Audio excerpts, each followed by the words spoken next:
Buenas noches, el día de hoy vamos a hacer el tema 6 del curso de semiología médica y vamos a referirnos al tema de la semiología cardiovascular.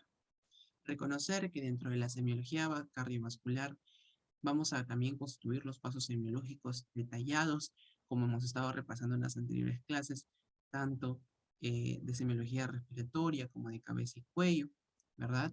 Entonces vamos a comenzar durante la inspección. En la inspección tenemos que evaluar nosotros el área precordial. ¿Qué es el área precordial? El área precordial, en este caso, va a constituir, ¿no?, la región donde se encuentra tanto el corazón como los grandes vasos. Y es que a través de esta área precordial vamos nosotros a percibir, a través de los pasos semiológicos, la presencia, si es que se logra eh, constituir alguna alteración o no en los pacientes.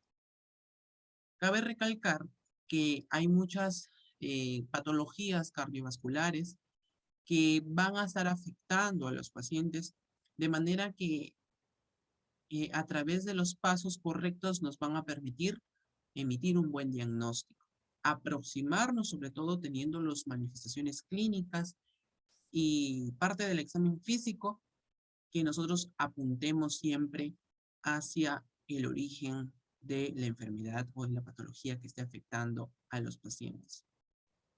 Entonces, como observamos en esta imagen, ¿no?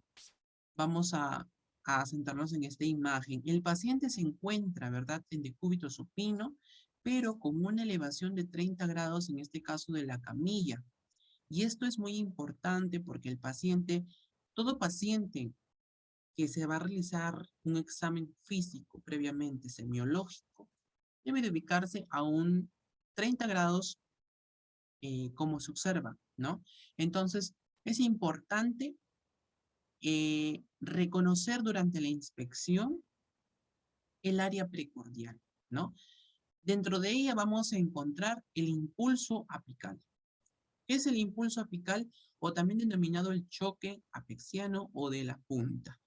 En este caso es la presencia, ¿no?, que vamos a inspeccionar de ese choque de la punta.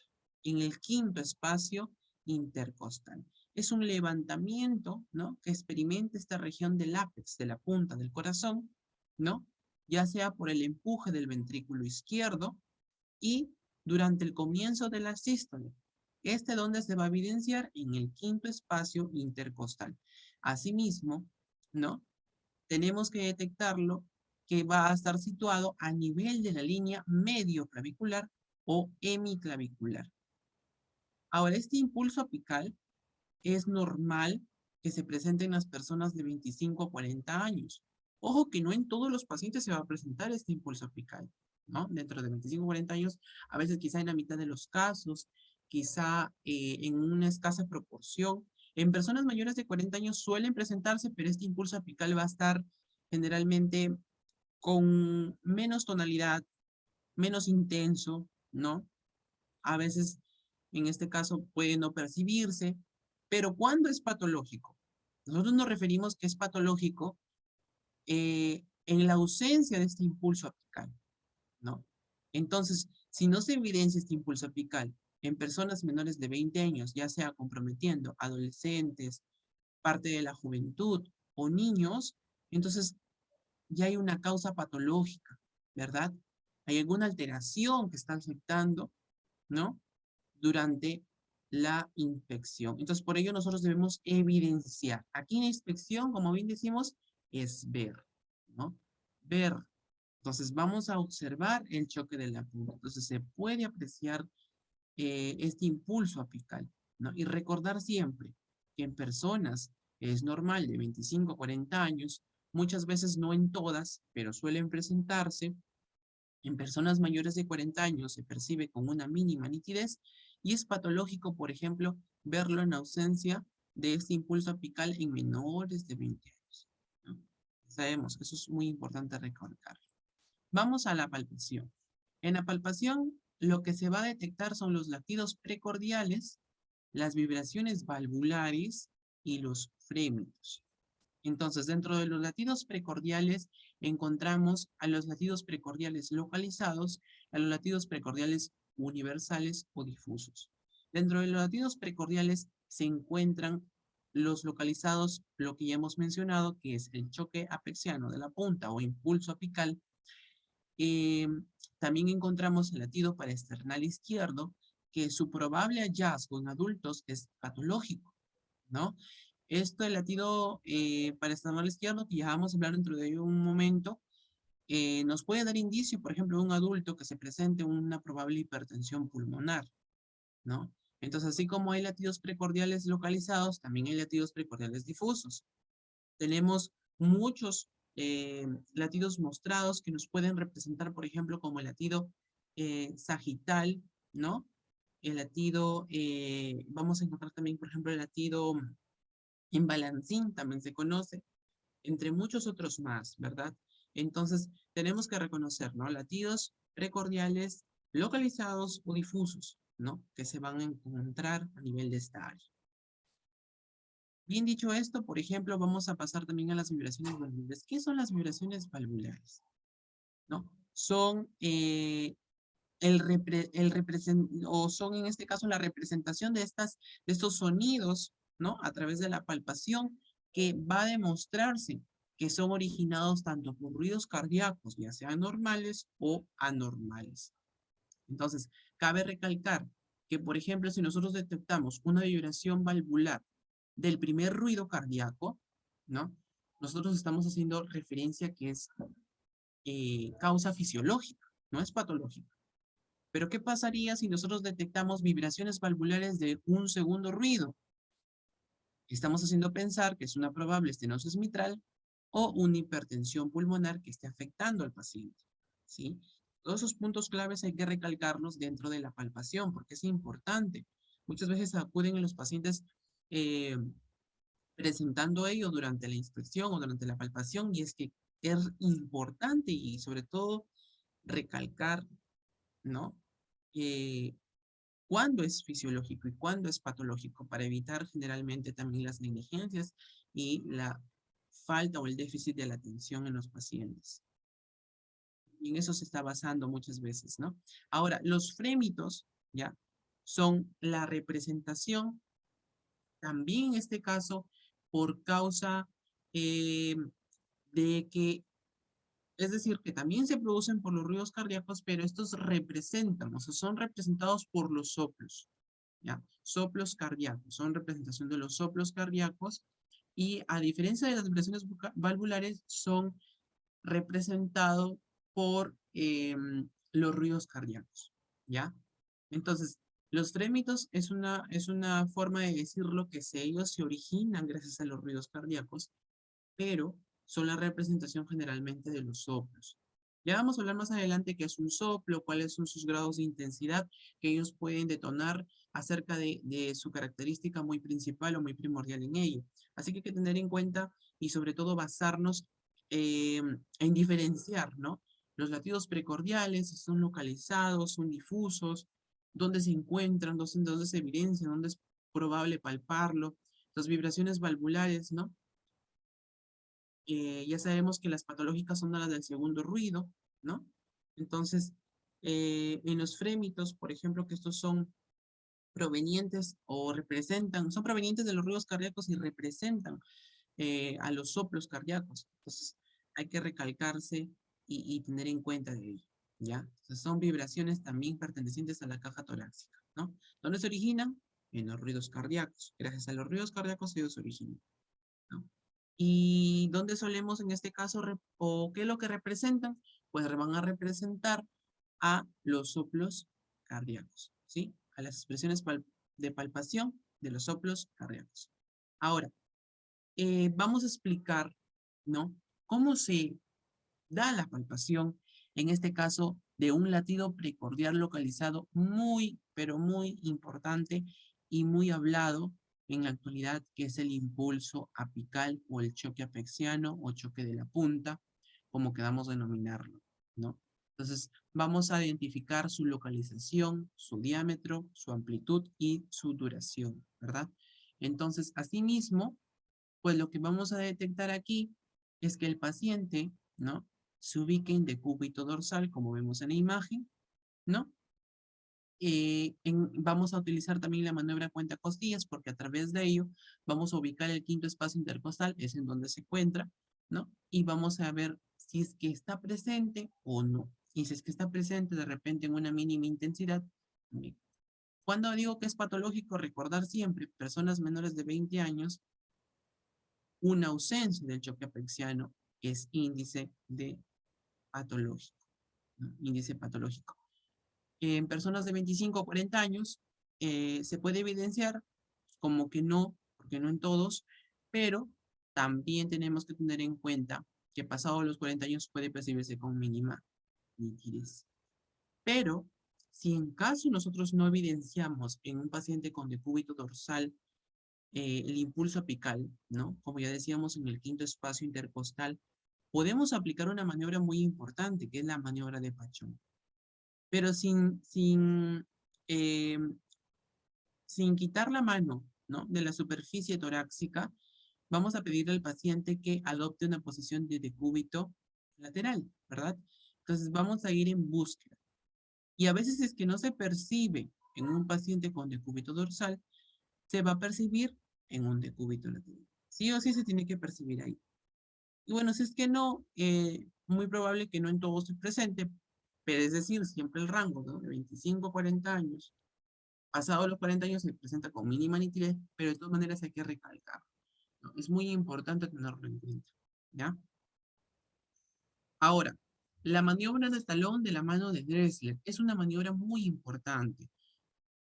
Sobre la palma de la mano se va a apoyar, ¿no? Entre el tercer, cuarto y quinto espacio intercostal. ¿Por qué consideramos ello? Porque aquí también encontramos un latido parasternal izquierdo, que es un latido precordial también localizado.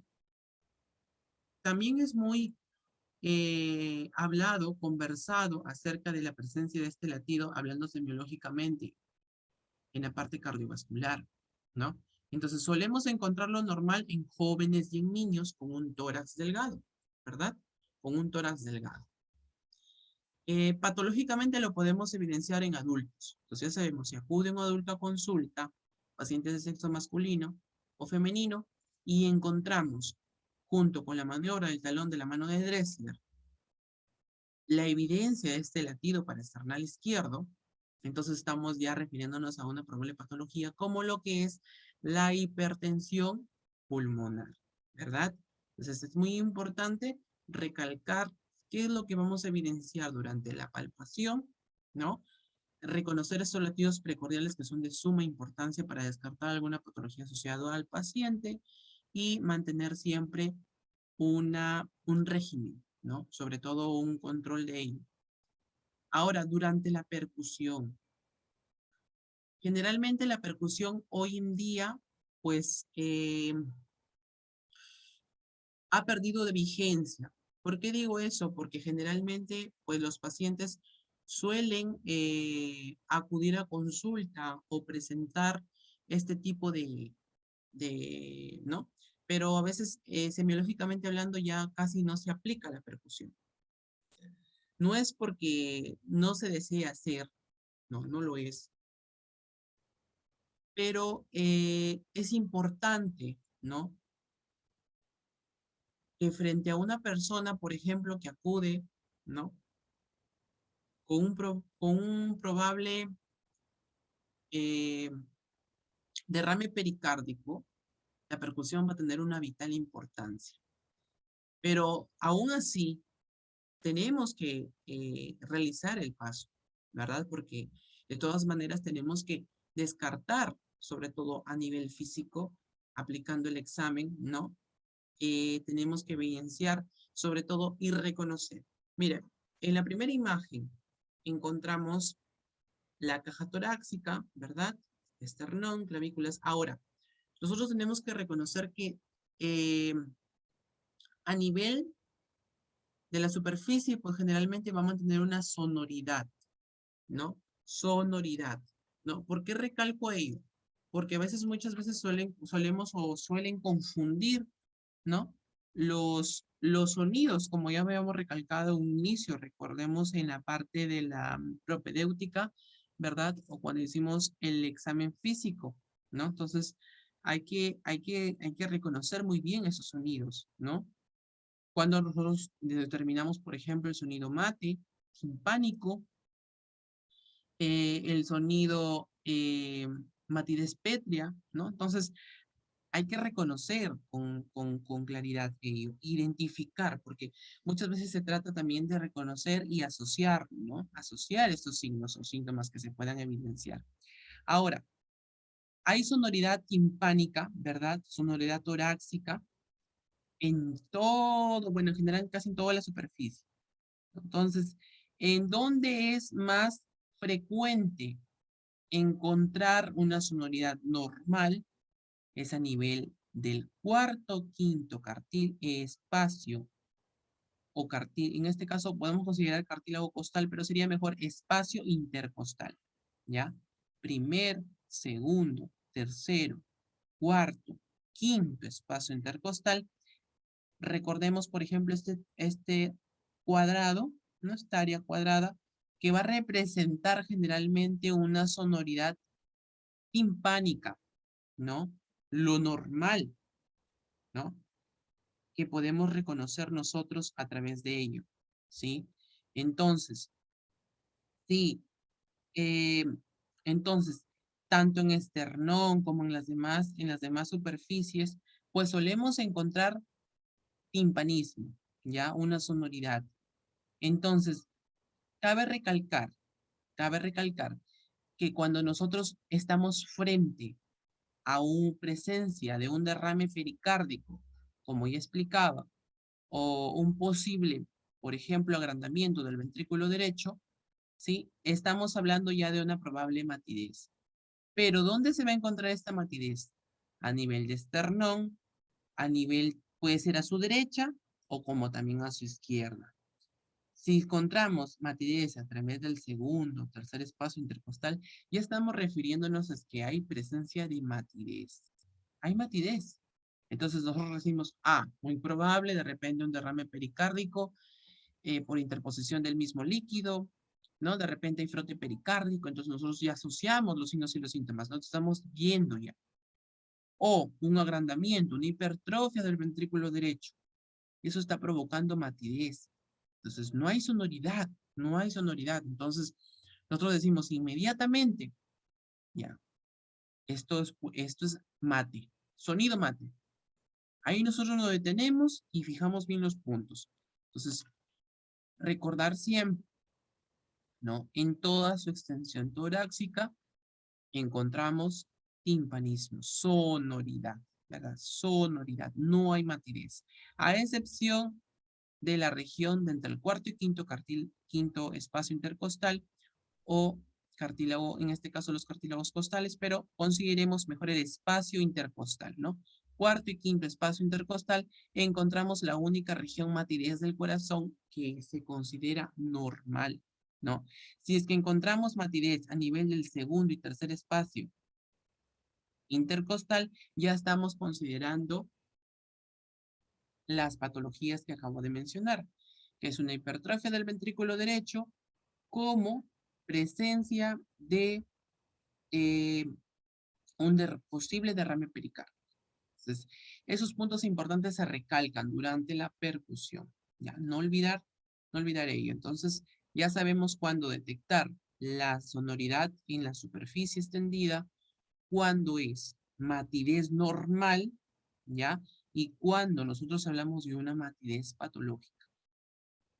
Resumen de toda la percusión, ya. Entonces yo veo y digo, superficie, evaluamos sonoridad en toda la superficie, en toda la región, matidez, cuarto y quinto espacio intercostal, me acuerdo, esto es normal. Matidez en cuarto y quinto espacio intercostal es normal. Pero si yo veo presencia de matidez a nivel del segundo y tercer espacio intercostal, hay matidez a nivel de esternón y matidez tanto a su derecha como a su izquierda, esto ya es matidez y es patológico. Entonces, si yo veo matidez en cuarto y quinto espacio intercostal, Esto es fisiológico, es normal que haya esta matidez solo en esos espacios. Pero después en toda la región debe ser timpánica. Entonces yo veo que en el esternón, en matidez, veo que a su derecha también, y veo que en el segundo, y la matidez empieza en el segundo y tercer espacio intercostal, entonces yo digo, esto es patológico, ¿sí? Más que todo por esos puntos vamos ahí nosotros clarificando todo lo que es importante hablar en la percusión, ¿ya? Pasando a la auscultación, vamos a reconocer, gracias a nuestro estetoscopio, ¿no? Los focos de la auscultación. Estos pueden ser foco aórtico, que lo encontramos a nivel del segundo espacio intercostal derecho en el borde parasternal, pues asimismo vamos a encontrar el foco pulmonar, ¿verdad? El foco pulmonar puede evidenciarse a nivel del segundo espacio intercostal izquierdo en el borde parasternal, el foco accesorio aórtico en el tercer espacio intercostal izquierdo en el borde parasternal, y vemos el foco mitral, que en este caso vamos a encontrarlo en el quinto espacio intercostal izquierdo en la línea medio clavicular, junto con el foco tricúspide, que es en el apéndice cifoides.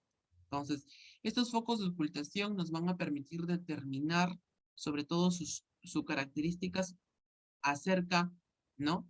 De las válvulas, sobre todo cardíacas, porque bien sabemos, anatómicamente, el corazón tiene 4 válvulas o 4 válvulas, ¿verdad? Tenemos las aurículo-ventriculares, que son las mitral o bicúspide, y la tricúspide, ¿verdad? Y tenemos las válvulas semilunares, que son la válvula aórtica y la válvula pulmonar. Y es que a través de ellas, cuando hay ese impasse de la sangre o una probable, por ejemplo, eh, una probable alteración a nivel de las válvulas, ¿no? Esto puede hacerse referencia también por el flujo sanguíneo. Por ejemplo, ¿qué pasa? ¿Qué pasa cuando, cuando en este caso la presencia, ¿no? De este impasse del flujo sanguíneo, ¿no? Se hace referencia a que, por ejemplo, el flujo sanguíneo normal es laminar. Entonces, cuando hay alteración, empieza a haber el flujo turbulento, ¿no? Entonces, es importante recalcar esos puntos. Dame un minuto, por favor.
Bien, ahora sí estamos de vuelta. Entonces, ya recordamos. Ahora, el foco, el foco, tanto aórtico, pulmonar, ¿verdad?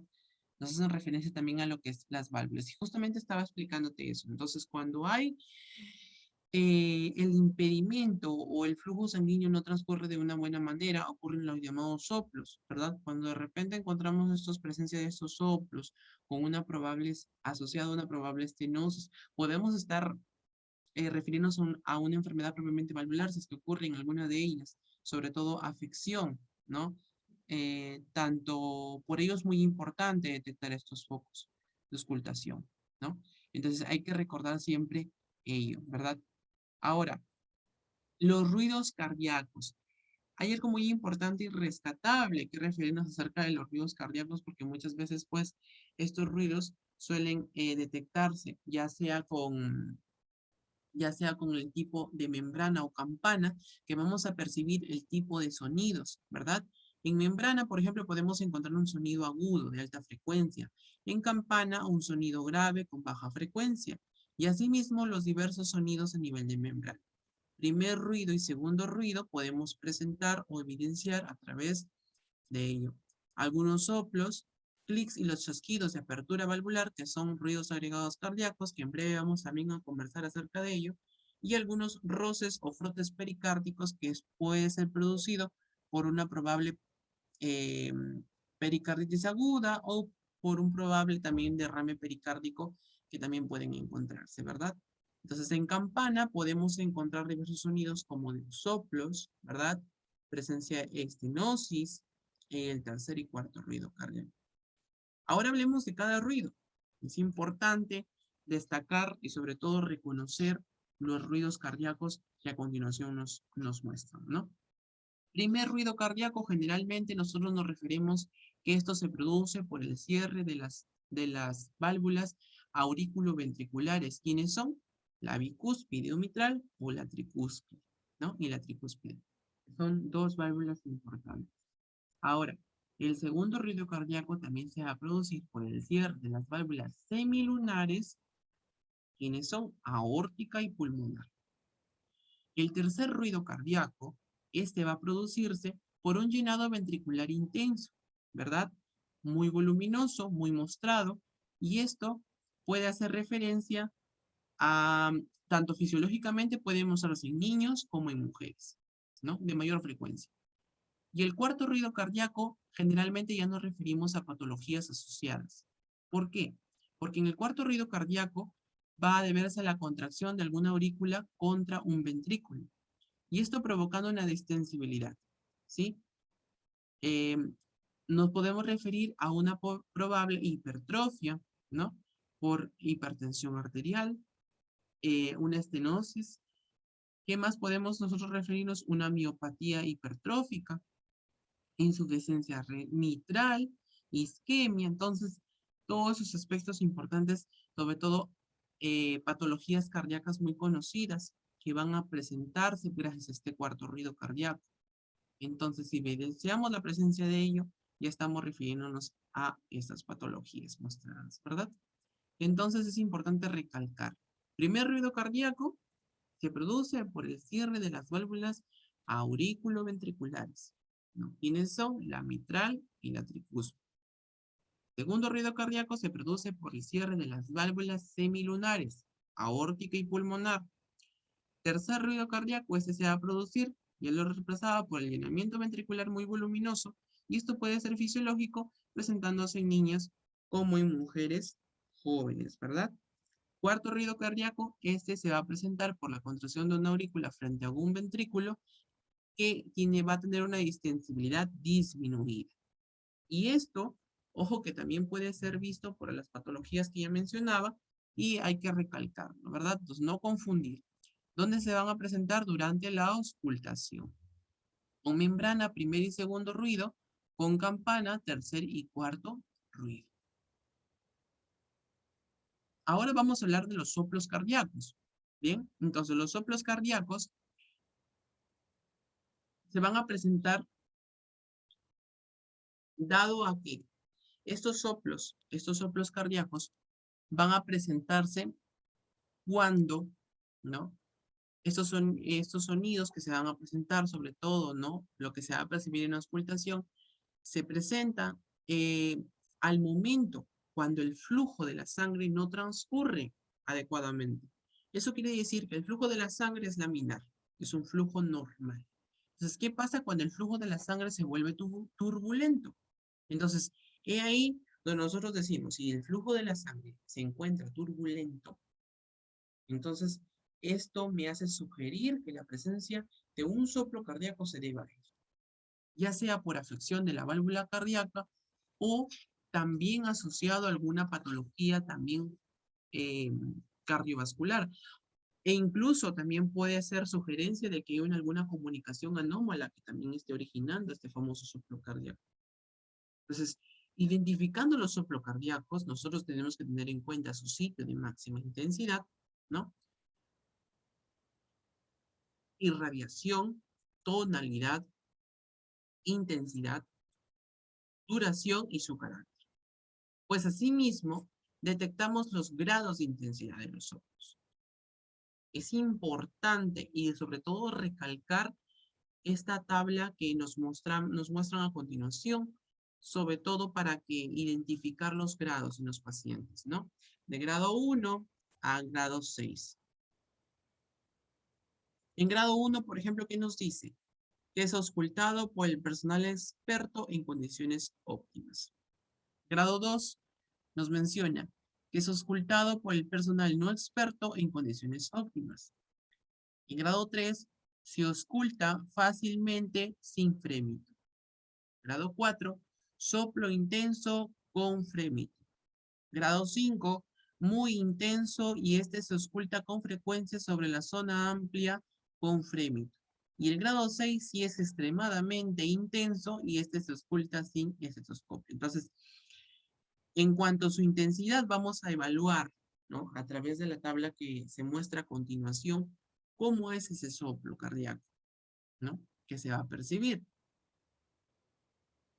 Y el frote pericárdico, algo muy importante, sobre todo en las patologías del pericardio. Cuando nosotros nos referimos al frote pericárdico es porque en el frote pericárdico, ¿no? Este deja de percibirse, sobre todo, ¿no? Deja de auscultarse en un derrame pericárdico, ¿no? Entonces, por ejemplo, ¿dónde podemos encontrar o percibir el frote pericárdico? En una pericarditis. ¿Por qué? Porque dice, es el ruido causado por el roce entre sí de las dos hojas pericárdicas. Y estas se encuentran inflamadas. Entonces, en una probable pericarditis, ya sea aguda o crónica, recordemos que pericarditis es la inflamación, ¿verdad? Itis, el término itis es inflamación. Si nosotros nos referimos pericarditis, es inflamación del pericardio, ¿verdad? De las hojas del pericardio, y eso está constituyendo que este ruido se presente como un llamado frote pericárdico.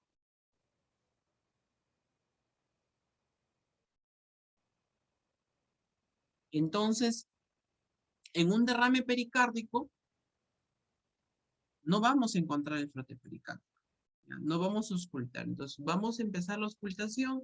El paciente tiene en este caso, a nivel de percusión, tiene matidez. Porque recordemos que en un derrame pericárdico va a haber matidez, ya sea a nivel del segundo o tercer espacio intercostal, vamos a encontrar lo que es presencia de matidez.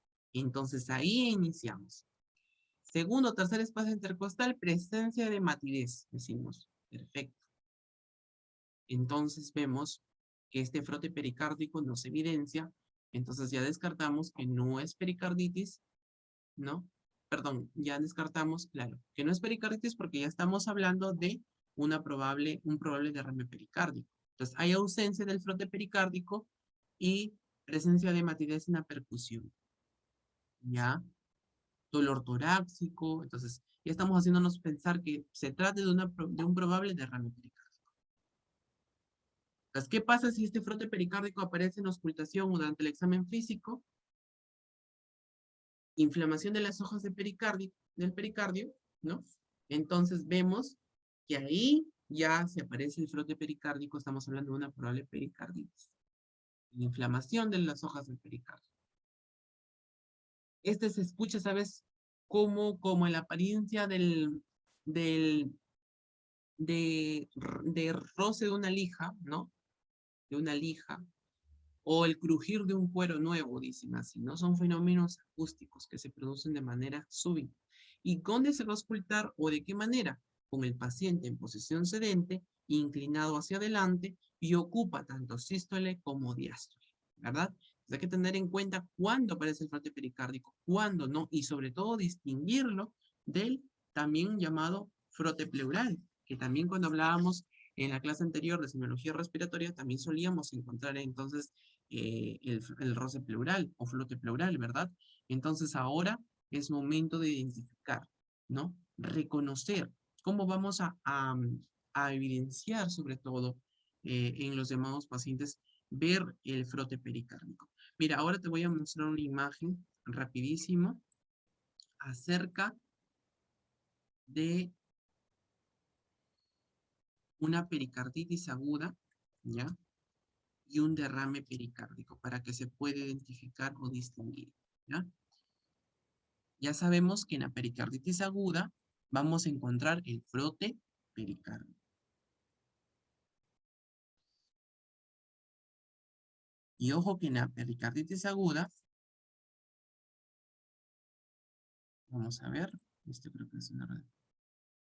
Generalmente también le llaman que en la pericarditis aguda podemos encontrar una probable cardiomegalia, ¿no? A ver, vamos a evidenciar una imagen rapidísimo.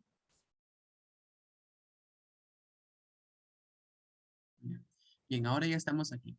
Mira, encontramos, mira, la silueta cardíaca, un aumento de la silueta cardíaca, recordar que esos son los campos pulmonares, ¿no? Y un aumento de la silueta cardíaca notorio. Mira, a ver.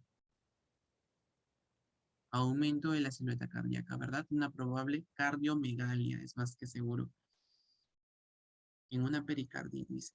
Entonces, en la pericarditis hay la presencia, ¿no? De este frote pericárdico, ¿ya? Por inflamación de las hojas del pericardio, ¿ya? Ahora, vamos a mostrar, por ejemplo, en cuanto a un derrame pericárdico.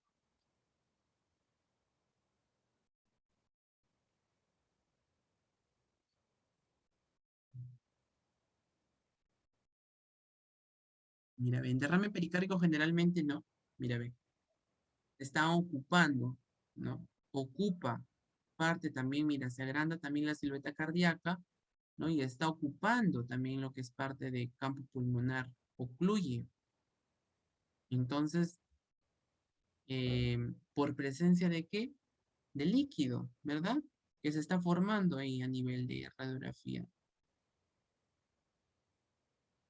Es increíble, ¿no? Cómo se presentan y sobre todo que estas patologías pues pueden aumentar la silueta cardíaca. Hacen generalmente también los pacientes muchas veces cardiomegalia. En cuanto al derrame pericárdico, por la presencia de líquido, y otra que en el derrame pericárdico no va a haber la presencia del frote pericárdico, solamente en la pericarditis. Hay que recalcar muy bien eso porque eso a veces suele a veces ser preguntas también de examen, muy preguntado, muy frecuente que se formulen, ¿no? Ese tipo de interrogantes. Bueno, vamos a pasar a los ruidos agregados. A los ruidos agregados vamos a tener en este caso los clics de eyección, ¿ya? Y a los chasquidos. ¿Qué diferencia hay entre el clic de eyección y los chasquidos? Mira, cabe recalcar que el clic de eyección son ruidos cortos, agudos, ¿verdad? Estos se escuchan generalmente con membrana, como ya recalcábamos en el cuadro anterior, y es que se debe a la vibración de las válvulas propiamente. Los clics de eyección se producen muy frecuente al comienzo de la sístole, ¿ya?